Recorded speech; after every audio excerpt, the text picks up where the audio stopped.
Bonjour à tous et à tous, bienvenue sur Passion Trading Market. On est le samedi 24 octobre.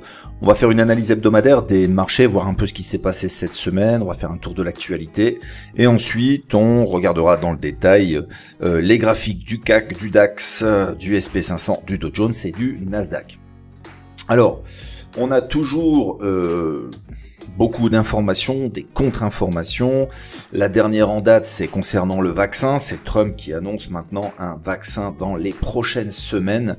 Donc apparemment, ce serait acté.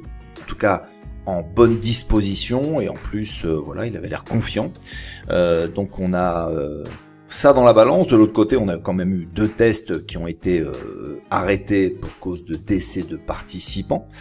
Et puis, on a encore dans la balance des mesures sanitaires quand même assez importantes, avec des reconfinements un peu partout et des couvre-feux. Si on parle de la France, c'est d'actualité. Donc, on a toujours en toile de fond donc les élections US, voilà, entre Biden et puis Trump. Donc, il n'y aura pas vraiment de directionnel avant les élections. Il va falloir vraiment attendre. Trump a quand même préciser quelque chose d'important lors du dernier débat. Donc il annonce donc un effondrement des marchés si Biden est élu.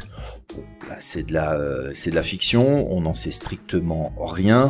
En attendant, ça reste très calme. Et puis dernière actualité, c'est les plans de relance. Donc si on parle de l'Europe, on va parler forcément de Christine Lagarde, et puis pour elle, il est crucial pour le relèvement de la zone euro que le plan de relance européen, doté de 750 milliards d'euros, soit un succès, et l'objectif est de verser l'argent début 2021. Alors, ça c'est pour l'Europe, et de l'autre côté, outre-Atlantique, on entend tous les jours, donc ce fameux accord sur le nouveau plan de relance, et il y a quelques heures, c'est donc toujours Pelosi qui annonce que c'est à Trump de parler aux républicains du Sénat pour faire valider ce plan de relance. Donc ça devrait sans doute tomber avant les élections. Si c'est Trump qui doit décider, ça devrait quand même bouger avant les élections. Donc, pour l'instant, il se passe rien, statu quo, j'ai très peu tradé cette semaine, quasiment pas. Pourquoi ? Parce que les prix sont pas bons, tout simplement. À chaque fois qu'on touche, j'ai pris 4800 sur le CAC 40, c'était la seule possibilité cette semaine de faire un trading d'extrême. Je fais un trading d'extrême actuellement parce qu'on est en trading de range concernant le CAC 40, donc c'est très compliqué de rentrer sur des points middle. Point middle, j'entends par exemple les 4950 points que vous voyez ici, c'est les 4950 de Fibonacci, donc c'est très compliqué de rentrer sur ce niveau-là, parce que ça peut partir à la hausse comme à la baisse. Malgré tout ça, on voit quand même un marché qui décale lentement vers le bas, mais qui ne craque jamais. Donc, je pense que la deuxième vague n'aura sans doute pas les mêmes effets que la première, beaucoup moins importante, surtout si on a un vaccin qui arrive sur le marché. Pour l'instant, il n'y a pas grand-chose à faire sur le CAC 40, si ce n'est se faire gifler si on rentre sur ces niveaux de prix-là. C'est des niveaux de prix moyens. Donc là, ça devient très compliqué. Même si vous descendez en unité de temps inférieure, ça reste très compliqué. Donc toujours attendre des niveaux intéressants. Ça peut être les 4680, les 4800. Ça, c'est des bons niveaux d'intervention. Ou alors, si vous voulez vendre le marché, vous avez 5018, 5098. Je rappelle tout de même qu'à chaque fois, on a échoué vraiment tout proche des 5000 points. La dernière fois, c'était donc le lundi 12 octobre, on a échoué à 98. Et même chose le lundi 19, où on a échoué pareil à 4992. On a du mal à aller chercher ces 5000 points. et on redescend aussi sec, et on est descendu voir les 4800 points, donc c'est pas rien, c'est 200 points vers le sud, donc voilà, les mouvements sont très importants, donc vigilance absolue quand vous faites le choix d'une prise de position. Donc position neutre évidemment actuellement sur le CAC 40, attendons des zones intéressantes pour rentrer, que ce soit à l'achat comme à la baisse, comme à la vente. On va parler du DAX maintenant, donc le mini DAX il est là, on va parler que des futurs, hein, d'accord, donc c'est la même configuration que le CAC 40, on a du mal à monter, on ne veut pas descendre, si ce n'est que la configuration est différente, on voit qu'il y a un très joli soutien des moyennes mobiles, et le marché ne craque pas.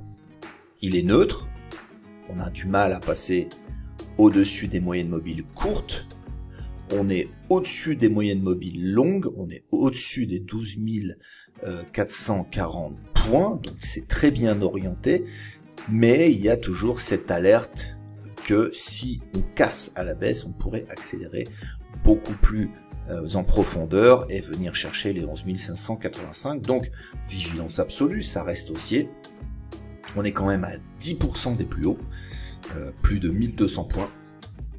Donc voilà, ça reste haussier timide, avec quelques jours tout de même de dégradation simultanée. Donc peut-être qu'on est arrivé à un point bas ici, on est sur un niveau quand même assez bas, on peut tenter des achats sur ces niveaux de prix.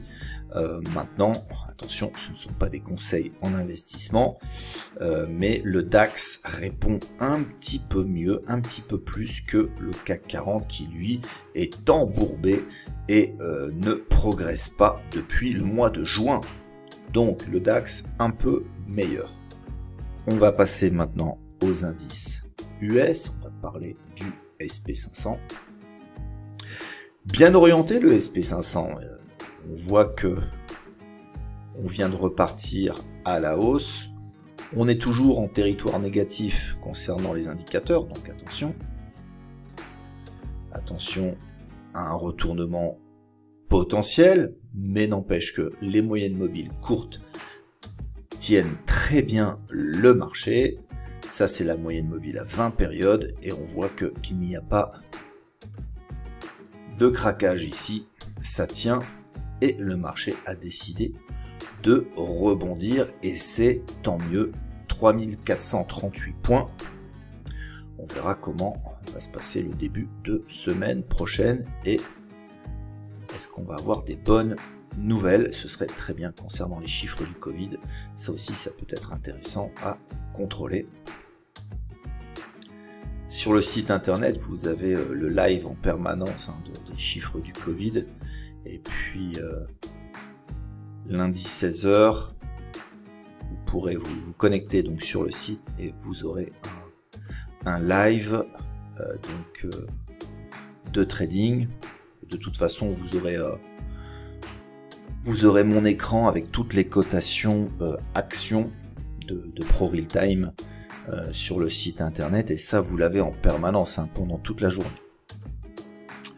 Voilà pour le SP500, donc bien orienté à la hausse, appui sur la moyenne mobile à 20 périodes, on est au-dessus des 50% de Fibonacci, au-dessus de 3392,50, donc plutôt bien orienté le SP500. Encore une fois, vigilance absolue, car rien n'est gagné. Là aussi, on a fait plusieurs journées de baisse, donc on attend confirmation pour le début de la semaine prochaine. Le Dow Jones à présent, c'est à peu près la même configuration. La moyenne mobile à 20 périodes, vous voyez la pertinence des moyennes mobiles, c'est quand même assez exceptionnel. La moyenne mobile à 20 périodes ne craque pas. Redémarrage ici. Alors, moins puissant parce qu'on a une forme de doji qui s'est créée, donc il y a de l'indécision évidemment. On a nos deux indicateurs MACD et DMI en territoire négatif. On a toujours le MACD qui a croisé son signal. On a eu plusieurs jours de négatif, mais somme toute ça ne craque pas. Là encore, on attend des confirmations de reprise et on est à 4,80 des plus hauts et à 1354 points des plus hauts. On n'est pas si loin que ça, le marché ne craque pas, il attend simplement des bonnes nouvelles pour reprendre la hausse. Et puis là, on a, avec toutes les hausses qu'on a eues, effectivement, alors ça paraît bizarre, on s'inquiète du contexte sanitaire et c'est bien normal, mais somme toute, ça reste un marché c'est vivant, de temps en temps ça se dégrade, mais ça ne craque pas en attendant. Donc, pas de panique, il faut simplement soigner ses entrées et quand il n'y a rien à faire, rester à l'écart. Le Nasdaq pour terminer. Et le Nasdaq, même configuration, si vous regardez bien et de très près, on retrouve quoi? La moyenne mobile à 20 périodes qui ne craque pas, toujours en territoire négatif, tentative de sortie. On voit bien que les 11 600 points ont tenu, ça ne craque pas. Le Fibonacci à 11 562, il est ici. Tant qu'on reste au-dessus des 11 562, pas de panique à avoir, on peut éventuellement rentrer sur le marché. Toujours la même alerte, on a un MACD qui est plat, on est toujours en léger territoire négatif, donc méfiance, mais en attendant, on a l'impression, dans les unités de temps plus courtes, qu'on a arrêté l'hémorragie et qu'on pourrait repartir à la hausse sur le Nasdaq. Là aussi, ça va demander confirmation. Voilà, c'est à peu près tout pour l'analyse hebdomadaire. J'espère que vous allez passer un très bon week-end. On se retrouve lundi sur le site internet de Passion Trading Market. Et je vous souhaite un excellent week-end. Salut tout le monde!